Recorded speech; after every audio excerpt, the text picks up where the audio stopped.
Hello guys, welcome you all in pioneer. आज हम शुरू करेंगे unit and dimension and measurement of the practical measurement of the physics. ठीक है, spelling पता नहीं क्यों गलत कर देते हैं।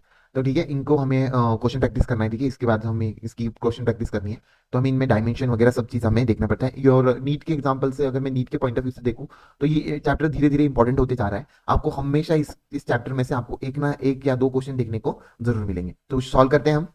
ठीक है, तो मैं बात करता हूँ, जब यहाँ पे अभी देख पा रहे हो कि u हमारी क्या दे रखी है, u एनर्जी दे रखी है और varies with the distance x, fix with the origin u and a by a root x where the a x square plus b where the a and b are dimensional constant and the dimension of formula a भी पूछा है। तो मेरे को पहले a और b निकालना पड़ेगा। b तो मेरा आसानी से निकल जाएगा। जब एडिशन तभी होता है जब उनका यूनिट सेम हो।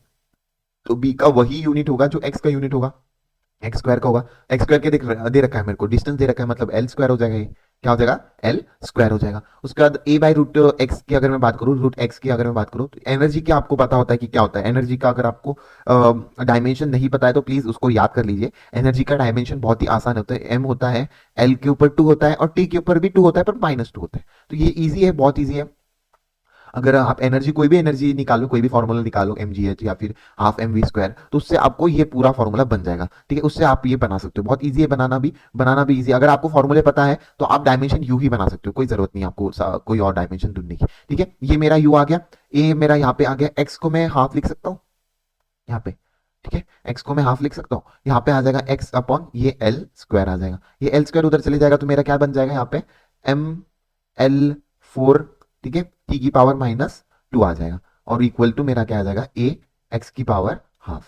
अगर हम अगर मैं बात करूं, हमको अगर जो हमारा रूट होता है उसको हटाने के लिए हमें क्या करना पड़ता है, मेरे को बता सकते हैं आप?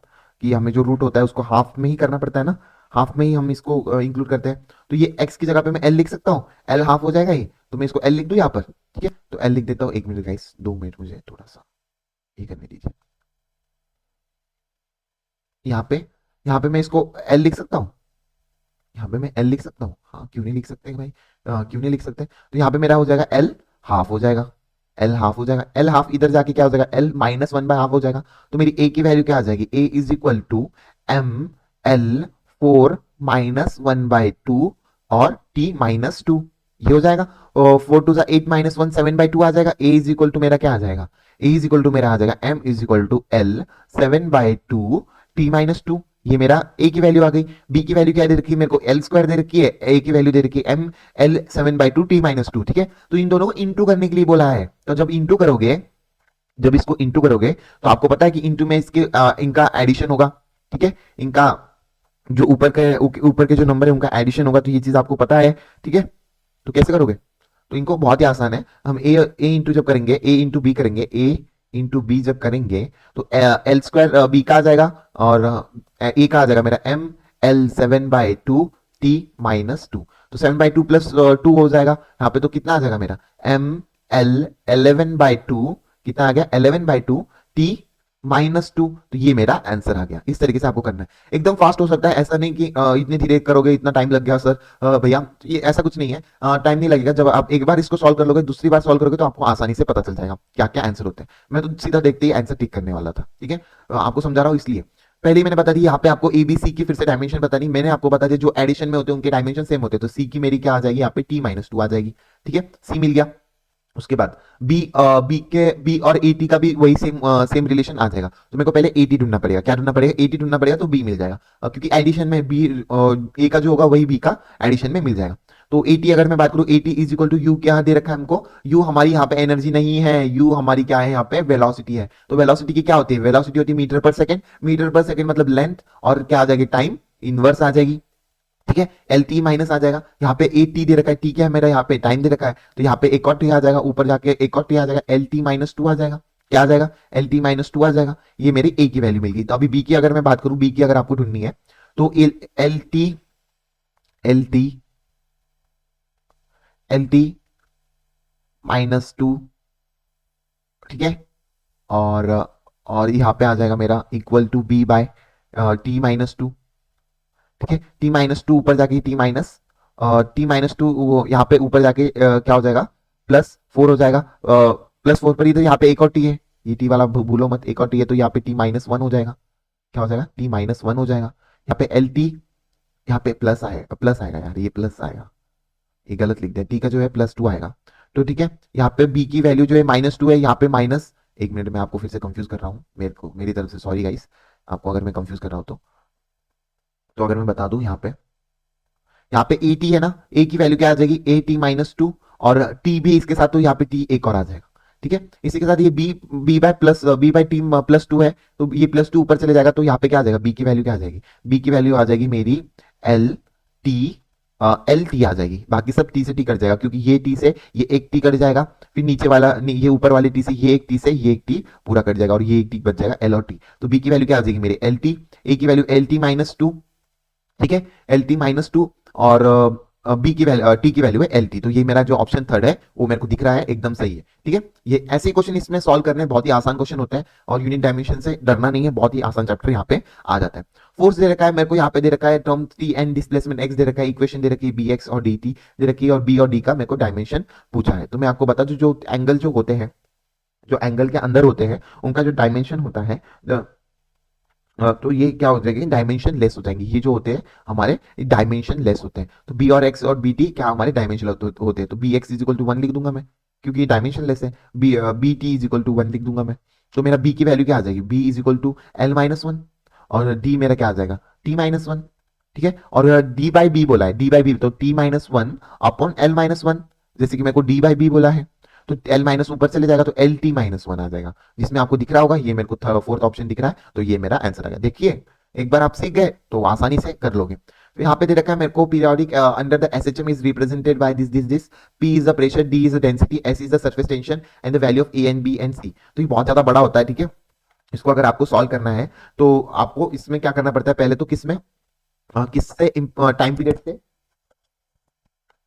टाइम पीरियड से इन्होंने ये कर रखा है। तो टाइम पीरियड की अगर मैं बात करूं, तो टाइम पीरियड इधर इनवर्सली प्रोपोर्शनल है प्रेशर ए से और डेंसिटी बी से और एस सी से। यहाँ पे मैं आपको बता दूंगा इसको कैसे सॉल्व करना है, बाकी आप आगे आप खुद ही सॉल्व कर लेना, क्योंकि बहुत बड़ा हो जाता है इसका आंसर, और आपको एग्जाम में अगर आएगा तो आपको इसे इसी तरीके से सॉल्व करना है, इसके अलावा इसके अंदर कोई भी मेथड नहीं है। तो अभी मैं अगर आपको बता दूं कि आपका प्रेशर की जो डायमेंशन क्या होती है, आपको पता होती है प्रेशर की डायमेंशन क्या होती है, मेरे को बता दीजिए।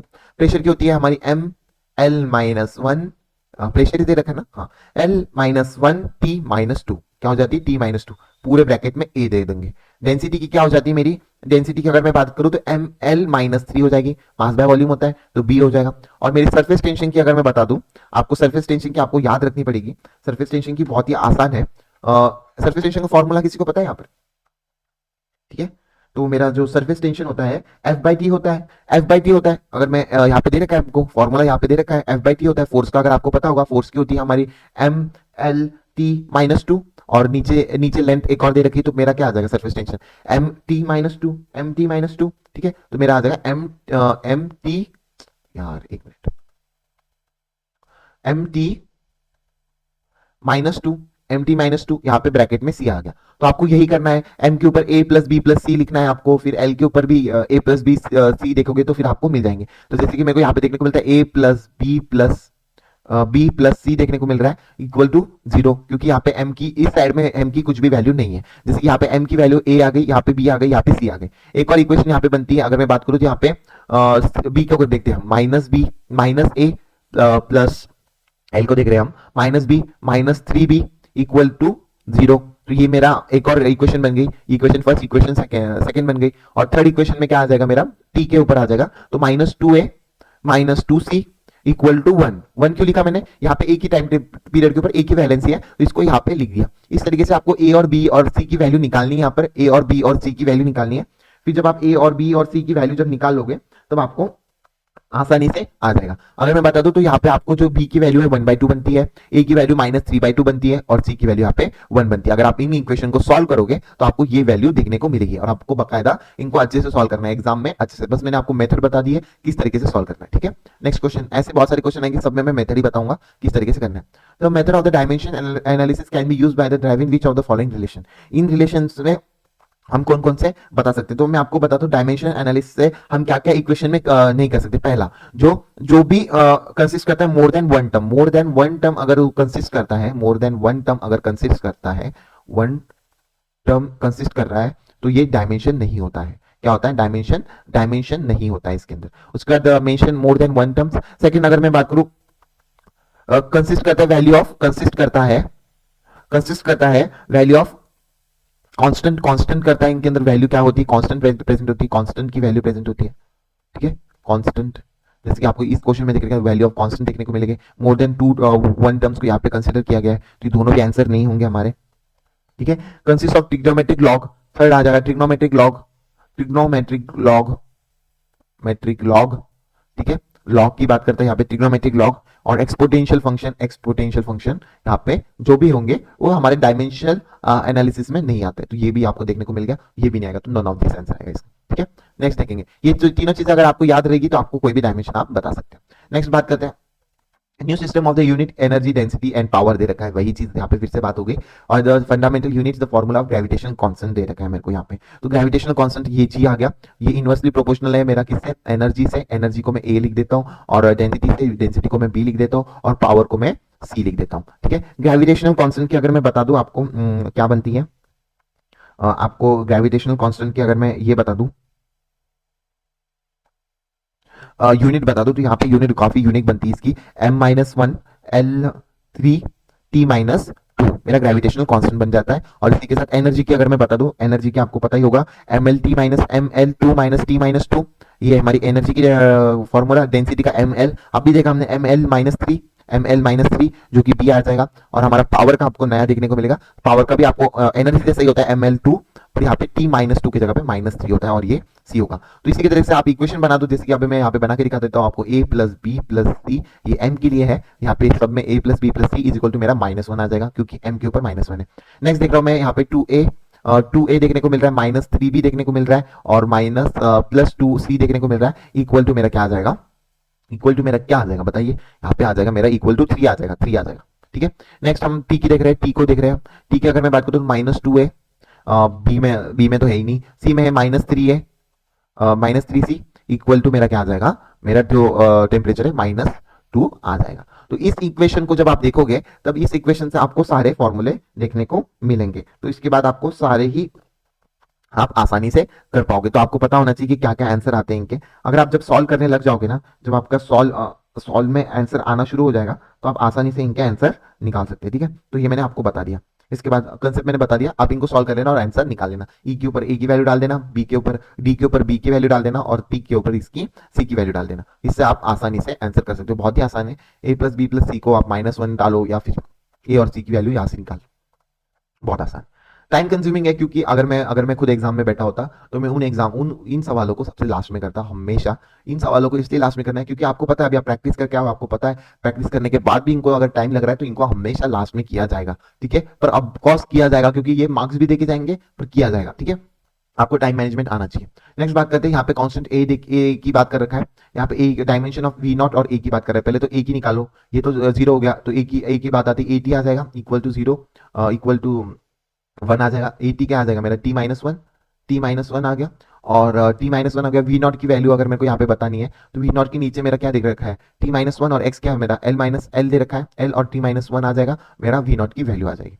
ये कैसे किया, यहाँ पे वी नॉट ए की वैल्यू यहाँ पे T-1 डाल दी, x की वैल्यू यहाँ पे पोजीशन दे रखा है, तो L होगा, ये T-1 ऊपर चला गया, तो मेरा आंसर क्या आ गया, मेरा आंसर आ गया फर्स्ट। इस तरीके से आपको सॉल्व करना है। ठीक है, और इसके बाद अभी हम नेक्स्ट क्वेश्चन देखेंगे। नेक्स्ट क्वेश्चन की अभी मैं बात करता हूँ। नेक्स्ट क्वेश्चन है मेरा, बहुत ही आराम से कर रहे हैं, पर ऑफकोर्स काफी वर्थ इट रहेगा ये, बहुत ही आराम से अगर हम कर रहे हैं तो, क्योंकि हमें एग्जाम में बहुत ज्यादा काम में आएगा। उसके बाद एरर देखेंगे, एरर तो सबसे ईजी है भाई, इधर एरर को अगर आपने देख लिया तो एरर सबसे ईजी है यहाँ पे। ठीक है, नेक्स्ट क्वेश्चन देखते हैं हम। नेक्स्ट क्वेश्चन की अगर मैं बात करूँ, तो यहाँ पे फिर से एनर्जी, वेलोसिटी और क्या आ गया हमारा, फोर्स आ गए। एनर्जी किसके डायमेंशन कॉन्स्टेंट है, ये डायमेंशन ऑफ मास के है, तो m आ जाएगा। एम एनर्जी का मेरे को बता दीजिए क्या होता है, ml2t-2, एनर्जी का याद ही रख लेना, ए आ जाएगा। वेलोसिटी का होता है mt-1, ओके, t-1, तो lt-1, m नहीं, lt-1 होता है, लेंथ होता है इसमें, m नहीं, सॉरी, तो यहाँ पे l होता है, lt-1, और मेरा फोर्स इतने इसमें आ जाता है, फोर्स क्या आ जाता है मेरा, फोर्स मेरा यहाँ पे आ जाता है mlt-2, मेरा c आ गया, ये यहाँ पे बी आ गया। तो इस तरीके से आप निकाल लोगे, जब आप इनको निकाल लोगे तो आसानी से बता दोगे कि आपका क्या आंसर आएगा। जब आप इनके फिर से इक्वेशन में बता के दे देता हूं आपको, a plus B plus C equal to 0, zero नहीं, यहाँ पे वन होगा क्योंकि एम की वैल्यू दे रखी है, जीरो डालने की आदत पड़ जाती है। एम की वैल्यू दे रखी है भाई, एम की वैल्यू दे रखी है यहाँ पे, तो यहाँ पे आ जाएगा वन, बाकी सब में जीरो आएगा। जैसे कि मैं अगर two A plus B plus C equal to zero, उसके बाद नेक्स्ट इक्वेशन बनती minus two A minus two C equal to zero. ठीक है, तो माइनस हटा के two A plus two C भी हमारा इजीली आ जाएगा। इस तरीके से आपको जो है यहाँ पे बनती है। और इसमें अगर मैं बता दूं तो फोर्स की जो सी की वैल्यू है हमेशा इनको जब सॉल्व करोगे तो जीरो आएगी, और ए की वैल्यू माइनस वन आ जाएगी, ए की वैल्यू आपको वन आ जाएगी, बी की वैल्यू आपकी माइनस टू आ जाएगी, और सी की वैल्यू यहाँ पे जीरो आ जाएगी। अगर आप सॉल्व करोगे तो मेरा क्या आंसर रहेगा, सेकंड आएगा, ई वी माइनस टू। तो ये मेरा आंसर रहेगा। नेक्स्ट देखते हैं, the radius of the sphere is इतना, the volume of the approximately number of significant figure. तो आपको पता है कि वॉल्यूम कितना होना चाहिए, तो अगर मैं बता दूं यहाँ पे आपको कितने सिग्निफिकेंट फिगर देखने को मिल रहे हैं, थ्री है, जहाँ पे थ्री पॉइंट के बाद थ्री सिग्निफिकेंट फिगर देखने को मिलेगा, तो ये मेरा आंसर होना चाहिए। ठीक है हाँ, जैसे सिग्निफिकेंट फिगर आपको जैसे कि देखने को मिल जाएंगे वैसे ही आपका आंसर हो जाएगा। तो इसको आप बहुत आसानी से कर सकते हो। अगर आपको वॉल्यूम दे रखा है तो ये आपका आंसर रहेगा, क्या रहेगा, वन वन पॉइंट थ्री। ठीक है, ऑफ द स्फीयर, एल का क्यूब हो जाता है ना इसमें, तो यही रहेगा। दो सिग्निफिकेंट फिगर देखने को मिल रहे हैं, अगर आपको तीन सिग्निफिकेंट फिगर देखने को मिल रहे हैं तो ये आपका आंसर होगा। ठीक है, इससे ज्यादा तो आंसर इसका होगा नहीं। नेक्स्ट अभी हम बात करते हैं हमारा नेक्स्ट की, अगर मैं बात करूं यहाँ पर नेक्स्ट क्वेश्चन की, the representation of the number is given in the significant of this significant number बताने। तो इसके इसके कितने दिखने को मिल रहे हैं, एक दो तीन चार, चार है इसके, इसके भी चार है। इसके कितने होते हैं, जो लेफ्ट हैंड साइड में जितने जीरो होते हैं उनको हम सिग्निफिकेंट फिगर में बिल्कुल भी नहीं गिनते हैं, हमारे जो लास्ट में जो नंबर है इनको गिनेंगे। तो सबके कितने हैं, चार चार चार, कितने आ गया, मेरा थर्ड आंसर आ गया। नेक्स्ट क्वेश्चन करेंगे हम, नेक्स्ट क्वेश्चन करेंगे। हाँ, ये बहुत ही ज्यादा इंपॉर्टेंट इसलिए है क्योंकि ये बहुत ही ज्यादा सिग्निफिकेंट फिगर एररलेस के आपके क्वेश्चन देखने को यहाँ पे मिल जाते हैं। तो अगर मैं यहाँ पे माइनस की बात करूँ तो यहाँ पे आपको 5.27 से माइनस करना है, आपको 0.2 को माइनस करना है। तो इस तरीके से आप माइनस करते हैं, नॉर्मल माइनस सेवन आ जाएगा, और ये टू में से टू है जीरो, और ये फाइव, 5.0 आपका 07 आपका आंसर आना चाहिए था। पर अगर ये यहाँ पे ये वाला जो टर्म है ये मोर देन फाइव है, या अगर आपको मोर देन फाइव है तो यहाँ पे अगर यहाँ पे मोर देन फाइव अगर आपको नंबर देखने को मिल गए तो आपको यहाँ पे क्या करने का, यहाँ पे वन ऐड करना पड़ेगा, यहाँ पे वन लिखना पड़ेगा। तो मेरा आंसर क्या आ जाएगा, 5.1। ठीक है, तो इस तरीके से हमारा सिग्निफिकेंट फिगर काम करता है। तो मेरा आंसर क्या आ जाएगा, फर्स्ट आ जाएगा, 5.0 मत कर देना, आंसर मेरा 5.1 आएगा।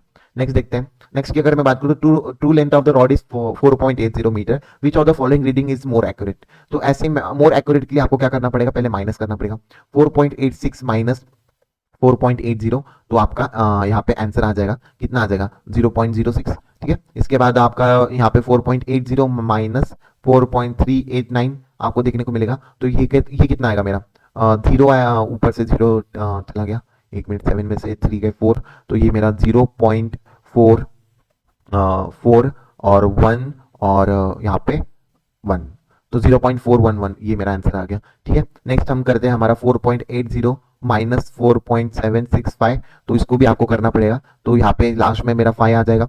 ठीक है, और मेरा यहाँ पे 3 आ जाएगा। ठीक है, और यहाँ पे मेरा आ जाएगा 0, और यहाँ पे 0.035, इस तरीके से मेरा आंसर आएगा। ठीक है, इस तरीके से मेरा आंसर आएगा। और उसका नेक्स्ट क्वेश्चन करते हैं हम, 4.80 माइनस 4.79, 79 को कैसे करोगे, यहाँ पे वन आएगा, यहाँ पे भी वन आएगा, 0.11। तो आपका मोर क्या बोल रहा है, मोर एक्यूरेट रीडिंग किसमें देखने को मिलेगी, मोर एक्यूरेट जो आपको देखने को मिलेगा वो उसी में देखने को मिलेगी जो सबसे पास में होगा। सबसे पास में कौन सा है आपको इसमें देखने को मिल रहा है, अगर मैं बात करूं तो सबसे पास में कौन सा देखने, यहाँ पे जीरो है भाई, यही तो है, जीरो होगा क्योंकि यहाँ पे सेवन आ जाएगा ना, वन चल जाएगा। तो ये 0.0, तो मोस्ट एक्यूरेट कहाँ पे देखने को मिल रही है, कम एरर कब कहाँ पे देखने को मिल रहा है, मेरे को फोर्थ में देखने को मिल रहा है। इस तरीके से आपको सारे ऑप्शन में से डिडक्ट करना होता है और फिर आपको मोस्ट एक्यूरेट चीज यहाँ पे बतानी होती है। ठीक है, इसके साथ नेक्स्ट क्वेश्चन करते हैं, cube of length cube have the side इतना और volume of will be the recorded. तो मेरे को यहाँ पे क्यूब की वॉल्यूम कितना होता है, एल क्यूब होता है, तो मेरे को 1.2 को क्यूब करना पड़ेगा, इंटू 10 पॉइंट माइनस 2 को भी हमें क्यूब करना पड़ेगा। तो जब यहाँ पे क्यूब करोगे तो आपको यहाँ पे देखना पड़ेगा कि दो सिग्निफिकेंट फिगर है, यहाँ पे कितने, दो है। तो मेरे को सारे ऑप्शन में दो सिग्निफिकेंट फिगर देखने को नहीं मिल रहे, यहाँ पे तो सिग्निफिकेंट फिगर ज्यादा है, यहाँ पे नहीं है, यहाँ पे है दो सिग्निफिकेंट फिगर देखने को मिल रहे हैं। तो ये आपका थर्ड आंसर यहाँ पे आ जाएगा। ठीक है, यही आंसर आ जाएगा, देखना आप सॉल्व कर लेना, फिर उसका यही आंसर आएगा। ठीक है, नेक्स्ट क्वेश्चन करते हैं, true length of the rod is इतना, the which of the following reading is more precise. More precise का मतलब है जितना कम अगर जितना ज्यादा डिफरेंस होगा उतना ही ज्यादा क्या होगा, ये प्रिसाइज होगा। जितना ज्यादा डिफरेंस मतलब बहुत ज्यादा डिफरेंस होना चाहिए, और जितना कम डिफरेंस देखने को मिलेगा उतना ही एक्यूरेट रहेगा। तो आप करिए। अगर मैं बात करता हूँ 4.7 को माइनस करिए 4.80 से, माइनस जब करोगे तो आपको क्या देखने को मिलेगा, यहाँ पे 0.10 देखने को मिलेगा। ठीक है, उसके बाद 4.9 को माइनस कीजिए 4.80 से, तो कितना आ जाएगा यहाँ पे भी 0.10 देखने को मिलेगा। ठीक है, और उसके बाद अगर एक और बार आप करोगे 4.68 माइनस यहाँ पे माइनस 4.80, 4.80 को माइनस करोगे तो आपको कितना देखने को मिलेगा, यहाँ पे आंसर क्या देखने को मिलेगा, यहाँ पे ये आंसर देखने को मिलेगा, यहाँ पे पॉइंट। ठीक है, तो एक मिनट, यहाँ पे आपको आंसर देखने को मिलेगा, यहाँ पे 2, यहाँ पे यहाँ पे ऊपर ऊपर मेरा क्या रहेगा, यहाँ पे ऊपर मेरा 7 हो जाएगा, 7 में से 6 गया 1, और ये मेरा 0.12 रहेगा। नेक्स्ट अगर मैं बात करूँ 4.80 को माइनस करूँ मैं कितना, 4.80 को अगर मैं माइनस करूँ किससे, 4.567 से, तो यही मेरा बहुत प्रीसाइज आएगा, क्योंकि बहुत ज़्यादा लंबी वैल्यू आ जाएगी इसकी, सबसे बड़ी वैल्यू इसी की आएगी। तो अगर मैं बात करूँ तो यहाँ पे तो 3 आ जाएगा, 3 आ जाएगा यहाँ पे, और यहाँ पे भी 3 आ जाएगा। यहाँ पे अगर मैं बात करूँ तो मेरे यहाँ पे भी आ जाएंगे 2 और 0.233, ये आंसर आएगा। तो मोर प्रिसाइज यही आंसर रहेगा मेरा फोर्थ वाला। नेक्स्ट देखते हैं। द नंबर हमें नंबर ऑफ दिया है इनका, on the round of the three significant figure will be, इनके राउंड ऑफ कर रहे हैं थ्री सिग्निफिकेंट की। अगर मैं बात करें यहाँ पे मोर देन 5 है, तो यहाँ पे हम 1 का ऐड कर देते हैं। ये मैंने पिछली बार भी बता दिया। तो मेरा राउंड ऑफ फिगर क्या हो जाएगा, 1.84, 3.84 और 3.84, फोर्थ आंसर आ जाएगा।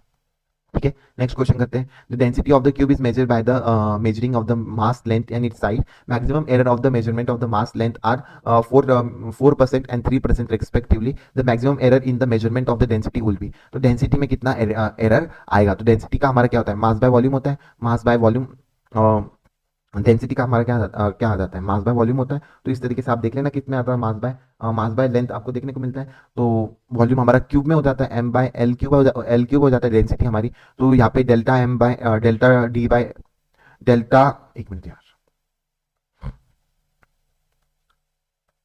यहाँ पे आ जाए delta D by D, delta M by M, ठीक है, equal to 3 delta L by L. तो इससे परसेंटेज एरर निकाल लो। कितना दे रखा है, लेंथ का 4 दे रखा है, 4 3 12 आ जाएगा। मास का कितना दे रखा है, and measurement of density will B क्या आ जाएगा, प्लस आ जाएगा इसका, इनका प्लस कर लो। 3% प्लस 12% कितना आ जाएगा मेरा। ठीक है, तो 3 इंटू, अरे लेंथ का कितना दे रखा है, लेंथ का 3 दे रखा है, तो मेरा 4% प्लस 3 इंटू 3 आ जाएगा, 3 3 9 प्लस 4 कितना हो जाएगा मेरा, 3 3 कितना हो जाएगा, 13% आ जाएगा। तो मेरा आंसर सेकंड आ जाएगा। इस तरीके से हमें परसेंटेज एरर निकालना। लेस देन परसेंट का बता रहा हूँ मैं, मोर देन वाला भी क्वेश्चन रखा है मैंने, तो इसमें चिंता करने की कोई इतनी बात नहीं आती है। ठीक है, तो यहाँ पे दे रखा है मेरे को रेडियस का डिफरेंस दे रखा है सिलेंडर के अंदर, और थिकनेस ऑफ द वॉल का भी हमें बताना है। तो थिकनेस ऑफ द वॉल हमें देखना है, क्या दे रखा है, इंटरनल और एक्सटर्नल रेडियस का डिफरेंस दे रखा है। तो इसमें पहले तो आपका normal radius minus normal radius निकालो, एरर वाले तो नहीं निकालने यहाँ पे। तो यहाँ पे क्या आ जाएगा, 4.23 माइनस 3.89, 3.89। तो कैसा आएगा, ये क्या आंसर आएगा इसका, आंसर अगर आप निकालने जाओगे तो आपका यहाँ पे 4 आएगा नीचे, और यहाँ पे मेरा यहाँ पे मेरा 3 आएगा, 0.34 आ जाएगा मेरा actual measurement of the radius का जो डिफरेंस आएगा। और मेरा एरर का क्या हो जाता है, एरर में ऐड करना होता है 0.01 प्लस 0.01, तो कितना आ जाएगा मेरा, ऐड हो जाएगा ना एरर, 0.02 देखने को मिलेगा। ठीक है, तो ये हमारा रियल थिकनेस देखने को मिलेगी। तो हमारा क्या आ जाएगा, ये आपको ऑप्शन कहीं पे दिख रहा है क्या, 0.34 प्लस माइनस 0.02 यहाँ पे देखने को मिला है, फर्स्ट आंसर है। वेरी गुड, इस तरीके से आपको सॉल्व करना है। ये मेरा आंसर हो गया। नेक्स्ट क्वेश्चन देखते हैं। नेक्स्ट क्वेश्चन की अगर मैं बात करूं तो यहाँ पे दे रखा है पीरियड ऑफ ऑसिलेशन इतना दे रखा है, मीन एब्सोल्यूट एरर, बाप रे ये सबसे बड़ा क्वेश्चन होता है और एग्जाम में भी पूछा गया है बकायदा। और ये हमारे एनसीईआरटी में इसका सॉल्यूशन भी दे रखा है। अगर मैं एनसीईआरटी की अगर मैं बात करता हूँ तो हमारे एनसीईआरटी में इसका सॉल्यूशन भी दे रखा है। ठीक है, तो इसको अगर आप सॉल्व करने जाओगे तो आपको इसका आंसर मैं बता दूं कि इसका भाई बहुत पेचीदा आता है। तो पहले तो आपको क्या करते हैं, true value, mean true absolute error इनके अंदर देखने होते हैं। कैसे देखने होते हैं, सबको ऐड करो, डिवाइडेड बाय 5 करो। क्या करो, इन सबको ऐड करो, 2.362 plus 2.56 plus 2.42 plus 2.71 plus 2.80 divided by 5 करो। ठीक है, टोटल मीन आ जाएगा। तो इससे मेरा आंसर क्या आ जाएगा, टोटल 2.624 आ जाएगा। फिर ये आंसर आने के बाद इसमें से माइनस करो, 2.63 माइनस 2.624, 2.56 माइनस 2.624, ठीक है, इस तरीके से 2.42 माइनस 2.71 आ जाएगा, और 2.80 माइनस 2.624, 624 है भाई। तो इस तरीके से हमारे पांच आ गए, 2.74 बच गया, 71 माइनस 2.624। इनसे माइनस करके, इनको माइनस करने के बाद वो जो वैल्यू आएगी उनको पांचों को ऐड करके डिवाइडेड बाय 5 करोगे, तब जाके आपका आंसर आएगा, ठीक है। तो तब जाके आपका आंसर आएगा। आप एनसीईआरटी अगर आप पढ़ रहे होंगे तो एनसीईआरटी में इसका बकायदा आंसर निकाल के बताया गया है कि किस तरीके से आपको इनका इनका आंसर निकालना है, ठीक है। अगर आप एनसीईआरटी पढ़ रहे होंगे तो आपको पता पता होगा, ठीक है। तो इसका निकाल लेना भाई, इतना बड़ा तो इतना टाइम तो थोड़ी ना मेरे को आपको यहाँ पे मैं सॉल्यूशन बताते फिर, मैं आपको बस कंसेप्ट बताना है उसका। यहाँ पे आ गया मैं, ठीक है। यहाँ पे आ गया मेरा परसेंटेज एरर केस बताना है आपको, स्मॉल परसेंटेज एरर है। तो ये आ जाएगा 2 बाई डेल्टा ए और plus B by delta B आ जाएगा इंटू 100%। जो मेरे को फर्स्ट ही आंसर लग रहा है। कोई और है क्या? नहीं, डिवाइड नहीं होता, इंटू भी नहीं होता, इंटू होता है, और इंटू 100 ये लग रहा है मेरे को, ये है। अच्छा, इसमें प्लस होना चाहिए, यहाँ पे गलत है, ये फर्स्ट भी नहीं है, फर्स्ट फोर्थ आंसर, ठीक है। इसलिए पहले कभी भी हमारे सारे ऑप्शन देखा करो और नीचे से पढ़ा करो। मैं भी आपको जो ऊपर से पढ़ के बता रहा हूँ, मुझे लगता है कि सबको ऊपर से पढ़ने की आदत है, ऑप्शन नीचे से पढ़ा करो। नीचे से पढ़ने की जब आदत लगा दोगे तो आसानी से करना शुरू कर दोगे।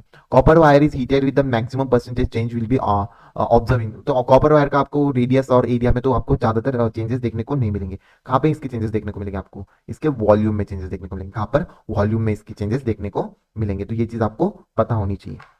नेक्स्ट हम बात करते हैं नेक्स्ट में कॉपर वायर में। कॉपर वायर के बाद आपको कहाँ पे परसेंटेज हीट करेगा, वॉल्यूम में चेंजेस देखने को मिलते हैं। सर्किट जो डिपेंडेंट होता है, सर्किट जनरेट होता है dependent upon the resistance, current और टाइम। तो मेरा रेजिस्टेंस, करंट और टाइम का दे रखा है। तो ये रेजिस्टेंस है, ये करंट है और ये टाइम है। The maximum error of the measuring heat will be the maximum error of the heat. Heat का फॉर्मूला क्या होता है? हीट का फॉर्मूला आपको पता है क्या सबको?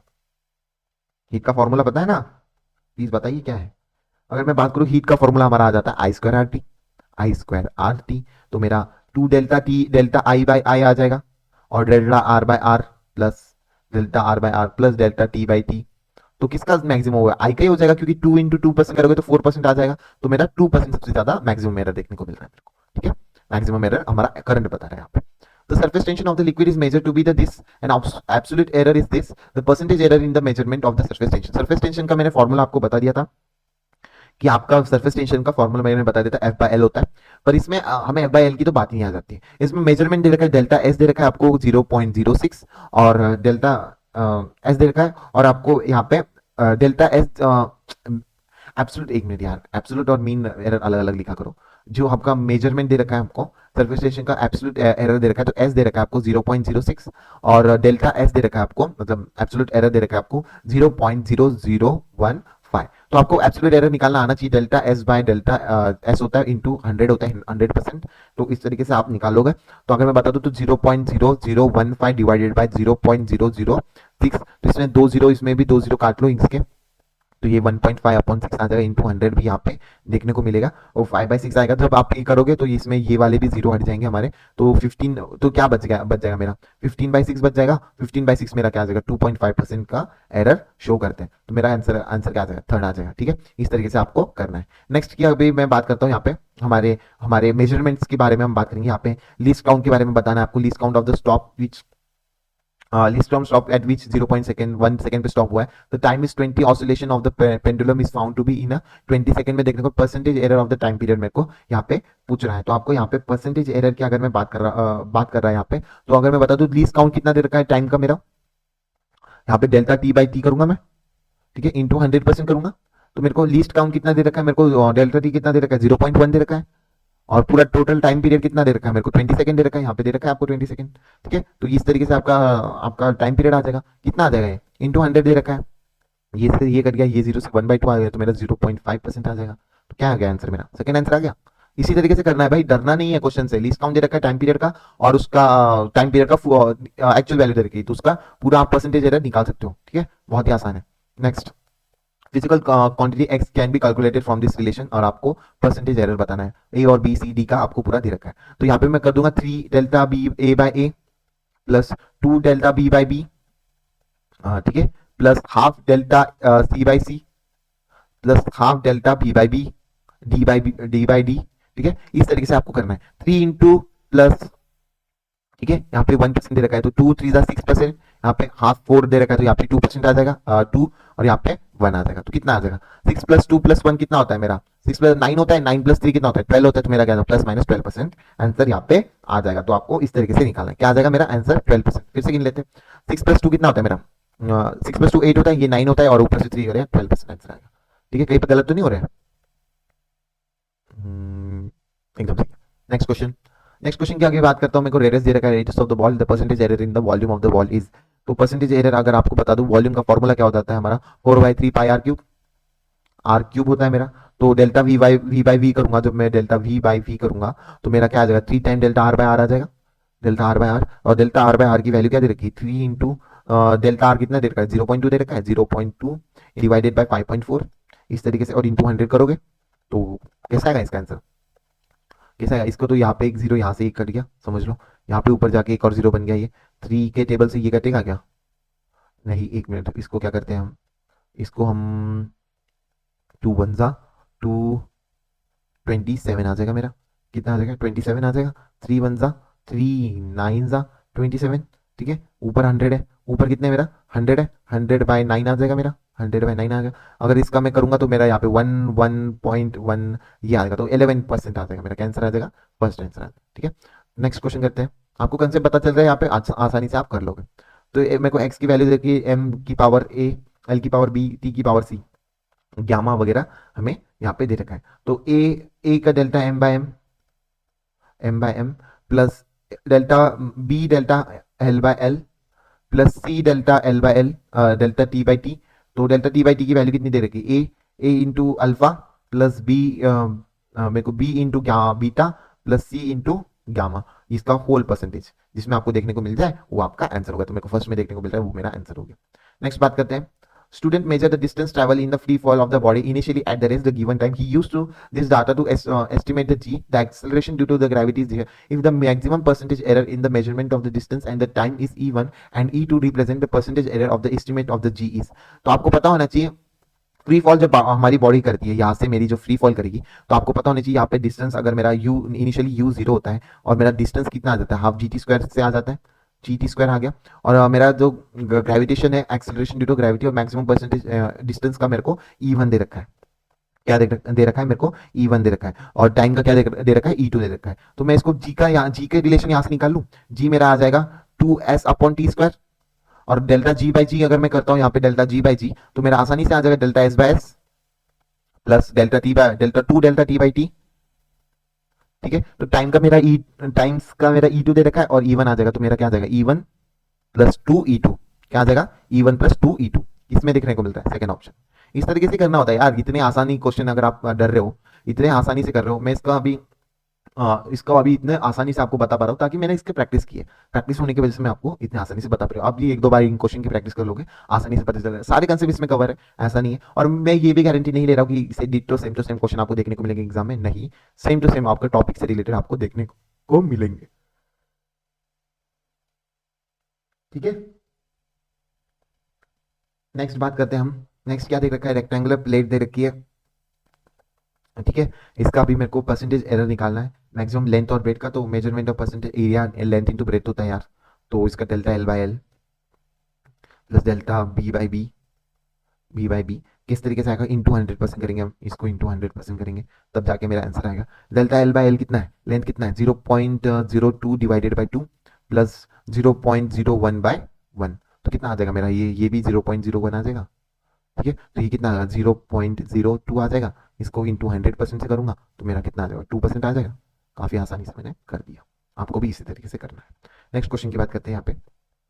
यहाँ पे भी फिर से वही एक्स की पावर दे रखा है, तो delta A by A, same same question, मैंने पढ़ा भी नहीं क्वेश्चन। ठीक है, delta B by B plus half delta 1/3 of the delta C by C plus 3 times delta D by D. तो आपको ये पता होना चाहिए।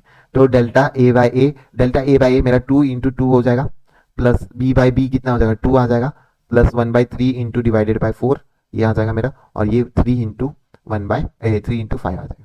इस तरीके से आप जब इसको ऐड करोगे तो इसमें, अरे ये तो पूछा ही नहीं है, इसमें क्या पूछा है, इसलिए क्वेश्चन पढ़ा करो भाई, मेरे जैसा नहीं कि बिना question. Minimum amount of the percentage error in the measurement, तो मिनिमम तो मेरे को इसलिए में देखने को मिल रहा है 1/3 हो जा रहा है फोर्थ का, तो कौन सा, ये सी है ना, तो सी में आपको minimum amount of percentage error देखने को मिल रहा है।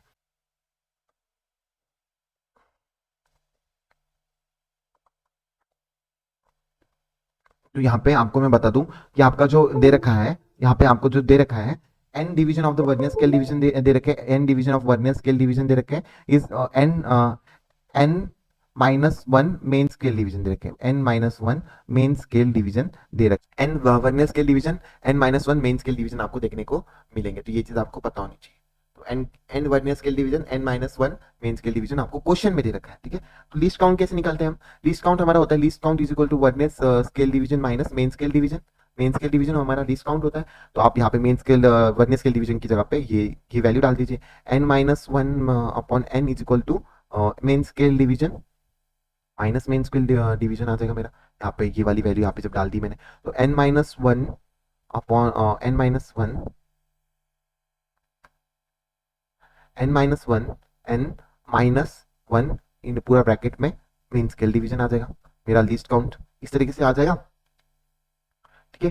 तो किस तरीके से निकालूं? यहाँ पे एन माइनस एन ऊपर चल जाएगा, N minus one minus N upon N आ जाएगा। Main scale division, main scale division देखने को मिल रहा है आपको, लीस्ट काउंट आ जाएगा। तो ये चीज़ आपको पता होनी चाहिए। तो लीस्ट काउंट जब मेरा आ जाएगा तो एन से ये एन कटेगा, माइनस वन बाय एन यहाँ पे मेरा आंसर आएगा। तो क्या आ जाएगा? वन बाय एन आ जाएगा। वन बाय एन अगर आ गया मेरा लीस्ट काउंट, ठीक है, तो लीस्ट काउंट मेरा ये आ जाएगा, ठीक है। तो लीस्ट काउंट मेरा वन बाय एन आ गया, पर ये कैसे आ जाएगा? ये वन बाय एम एम है, तो ये मेरा क्या है? लीस्ट काउंट कैसा है मेरा? यहाँ पे आपको देखने को मिला main scale reading in this division is one M M.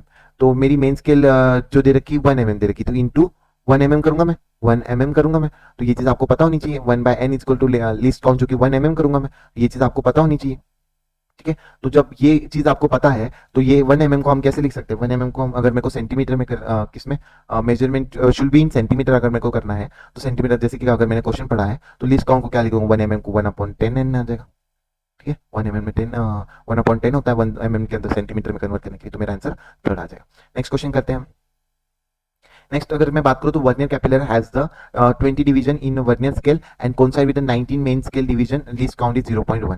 तो यहाँ पे क्या जाएगा? 20 वर्नियर का vernier scale division equal to 19 main scale division देखने को मिल रहा है आपको। और यहाँ पे मेन वर्नियर स्केल डिवीजन कितना आएगा? 19/20 मेन स्केल डिवीजन, और मेन स्केल डिवीजन कितना दे रखा है? 0.1 mm दे रखा है आपको। नहीं, मेन स्केल डिवीजन निकालना है हमें, वो 0.1 हमें लीस्ट काउंट दे रखा है। तो लीस्ट काउंट क्या होता है? Main vernier scale division minus main scale division, ये मेरा लीस्ट काउंट होता है। तो वर्नियर स्केल डिवीजन की अगर मैं बात करूं तो वर्नियर स्केल डिवीजन कितना दिख रहा है? 19/20 minus minus MSD main scale division, और ये भी एमएसडी है मेरा।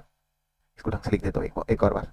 हमारी क्या बात कर रहा है, ठीक है, यहाँ पे आ जाएगा, वो यहाँ पे आ जाएगा मेन स्केल डिवीजन 19/20 मेंस 19/20 मेरा क्या आ जाएगा? मेन स्केल डिवीजन 19/20 मेरा मेन स्केल डिवीजन आ जाएगा, और माइनस मेन स्केल डिवीजन आ जाएगा। तो 19/20 का अगर मैं करूँ, 19/20 में अगर मैं करूँ 19/20 को अगर मैं करूँ 19/20 माइनस वन ब्रैकेट में मेन स्केल डिवीजन, ठीक है। तो इस तरीके से आ गया 20 - 1, तो यहाँ पे आ जाएगा 1/20 मेरा आंसर आ जाएगा मेन स्केल डिवीजन का। और ये आ जाएगा लीस्ट काउंट कितना दे रखा है? 0.1 mm। तो 0.1 इंटू 20 करेगा तो कितना आ जाएगा? मेन स्केल डिवीजन आ जाएगा। मेन स्केल डिवीजन आ जाएगा 2 mm मेरा मेन स्केल डिवीजन आ जाएगा। तो इस तरीके से आपको आंसर निकालना होता है। मेरा आंसर थर्ड आ गया। नेक्स्ट करेंगे हम। नेक्स्ट की बात करो, विच of the following is most precise instrument for measuring the length. तो हमारा जो जिसके अंदर सबसे ज्यादा आपको ये एरर्स देखने को मिलते हैं, जितने सिग्निफिकेंट फिगर देखने को मिलेंगे उतने ज्यादा आपको प्रिसाइज देखने को मिलेगा। तो स्क्रू गॉज जो कि हमारा लीस्ट काउंट है, वो सबसे ज्यादा प्रिसाइज इंस्ट्रूमेंट है मेजरिंग ऑफ द लेंथ में। Suppose the circular scale division is इधर 100 और the part of pitch of the screw is 1 mm। तो calculate the least count. Least count आपको पता है कि लीस्ट काउंट क्या होता है? Pitch upon number of division, division होते हैं कितने? डिवीजन होते हैं। तो पिच कितनी दे रखी है मेरे को? 1 mm। 1 mm डिवाइडेड बाय मेरा 100, तो 1 mm और डिवाइडेड बाय 100 की अगर मैं बात करूँ तो कितना आ जाएगा मेरा? सेंटीमीटर में अगर मैं करूंगा तो ये ऊपर ऊपर मेरा 0.001 mm आ जाएगा, और जब मैं इसको सेंटीमीटर में करूंगा तो 1 और 10 से डिवाइड करना पड़ेगा, 0.01 आ जाएगा सेंटीमीटर। तो मेरा थर्ड आंसर आ जाएगा, सेंटीमीटर में चाहिए ना। नेक्स्ट क्वेश्चन देखते हैं हम। नेक्स्ट क्वेश्चन की अगर मैं बात करूँ, यहाँ पे दे रखा है, तो यहाँ पे मैं एक चीज आपको बताना चाहूंगा। यहाँ पे सिर्फ आपको मेन स्केल डिवीजन देखना है और वर्नियर स्केल डिवीजन यहाँ पे देखना है। अगर ये मेन स्केल डिवीजन से नीचे जा रहा है इसका 0, तो अगर इसका नीचे अगर ये नीचे जा रहा है तो ये कैसा होगा हमारा? नेगेटिव। कैसा होगा? नेगेटिव। और अगर ऊपर जा रहा होता है तो ये पॉजिटिव होता है। तो ये चीज अगर मैं फिर से आपको अच्छे से बता देता हूँ एक और बार। हमारे दो इंस्ट्रूमेंट है जिनका पॉजिटिव और नेगेटिव साइन आपको हमेशा क्वेश्चन में जरूर देखने को मिलेगा। अगर मैं बात करता हूँ इनके बारे में, 1 मिनट में बताता हूँ। उसकी डायग्राम बना के दिखाता हूँ आपको। तो अगर मैं बता दूं कि यहाँ पे ये हमारा कौन सा स्क्रू गॉस का है ना, तो यहाँ पे क्या हो जाता है कि नेगेटिव कब हो जाता है, यहाँ पे जो इसकी मेन स्केल रीडिंग, यहाँ पे मेन स्केल रीडिंग है 0, और इसकी मेन जो हमारी सर्कुलर स्केल रीडिंग है यहाँ पे 0 ऊपर जा रहा है, तो ऊपर कैसा होता है, इनका नेगेटिव होता है। और अगर मेरा यहाँ पे मेन स्केल रीडिंग 0 है और नीचे मेरे यहाँ पे 0 है और ये नीचे जा रहा है, तो ये मेरा कितना हो जाएगा, पॉजिटिव। तो ये मेरा क्या है, ये मेरा आंसर क्या होगा, अगर ये नीचे जा रहा है तो ये मेरा आंसर आंसर क्या होगा, पॉजिटिव होगा। पॉजिटिव होगा भाई, नेगेटिव किसने बोल दिया, पॉजिटिव। क्या होगा, ये पॉजिटिव होगा। तो इसी तरीके से कंफ्यूजन नहीं होना चाहिए आपको कि आपका जो स्क्रू गॉस का जो डायग्राम है इसमें ऐसे होता है, ठीक है। इसके बाद एक और अगर मैं डायग्राम बता दूं, हमारा वर्नियल कैपिलर का भी एक डायग्राम होता है जिसमें आपको देखने को मिलेगा। स्क्रू गॉस में समझ में आ गया, अगर ऊपर जा रहा है तो नेगेटिव, नीचे अगर जा रहा है तो पॉजिटिव। तो ये चीज आपको याद रखनी है। उसके बाद नेक्स्ट क्वेश्चन की अगर मैं बात करूं, यहाँ पे वर्नियर स्केल डिवीजन आती है, आपको यहाँ पे जो 0 की वैल्यू देखने को मिल रही है, तो मेन स्केल डिवीजन की 0 यहाँ पे और वर्नियर स्केल डिवीजन की 0 है। तो अगर आपकी फॉरवर्ड है तो यहाँ पे क्या देखने को मिलेगा आपको, अगर आपकी फॉरवर्ड देखने को मिलेगी तो आपको ये कैसे देखने को मिलेगा, नेगेटिव। नेगेटिव देखने को मिलेगा, कैसे देखने को मिलेगा, नेगेटिव। और अगर आपका मेन स्केल रीडिंग यहाँ पे 0 है और आपका जो वर्नियर स्केल रीडिंग यहाँ पे जा रहा है, इस तरह जा रहा है, बैकवर्ड जा रहा है, मतलब पीछे है, तो ये कैसा होगा, मेरा पॉजिटिव। तो ये चीज आपको याद रखनी है। इसमें क्या है, ये मेरा नेगेटिव है, तो ये चीज आपको पता होनी चाहिए। थर्ड आंसर जाएगा मेरा, कितना आंसर जाएगा मेरा यहाँ पे, थर्ड आंसर जाएगा। कितना आंसर जाएगा मेरा यहाँ पे, थर्ड आंसर जाएगा, ठीक है। नेक्स्ट क्वेश्चन करते हैं। Length of the strip is measured rod is इतना, width of the measure in the vernier capillary is इतना, least count of the measured rod is इतना, and vernier capillary 0.01 सेंटीमीटर। तो हमें लेंथ निकालनी है हमारी। अगर area length of the strip की अगर मैं बात करूँ तो एरिया कैसे होता है इसका, लेंथ इंटू ब्रेथ होता है, लेंथ इंटू ब्रेथ। तो लेंथ कितनी दे रखी है मेरे को 10, और इनकी विड्थ कितनी दे रखी है, विड्थ ऑफ द मेरे वर्नियर कैपिलर से, तो मेरी लेंथ इतनी 10 दे रखी है और विड्थ इसकी 1 दे रखी है, तो इसकी एरिया आ गया 10। और इसका अगर मैं डेल्टा एल ए बाई ए अगर निकालू, डेल्टा ए बाई ए और इक्वल टू मेरे को सबका लीस्ट काउंट भी दे रखा है ना, तो delta L by L plus delta B by B, इस तरीके से अगर मैं निकालूंगा, और तो आपको ये निकालना है। तो डेल्टा एल बाई एल कितना दे रखा है, वर्नियर स्केल रीडिंग के इनके एरर कितने दे रखे हैं मेरे को बताइए। लेंथ का कितना दे रखा है, least count of the metre कितना दे रखा है, 0.1 अपन, ओरिजिनल लेंथ मेरी 10 है। बी का कितना दे रखा है, 0.01, और ओरिजिनल विड्थ कितना है मेरा, विड्थ कितना है 1। ब्रेथ और विड्थ एक ही होता है, ठीक है। फिर से बोलोगे बी और डब्ल्यू कर दिया आपने, तो ये मेरा 0.01 ये आ गया। तो मेरा डेल्टा ए बाय ए मेरा क्या आ जाएगा, 0.02 आ जाएगा।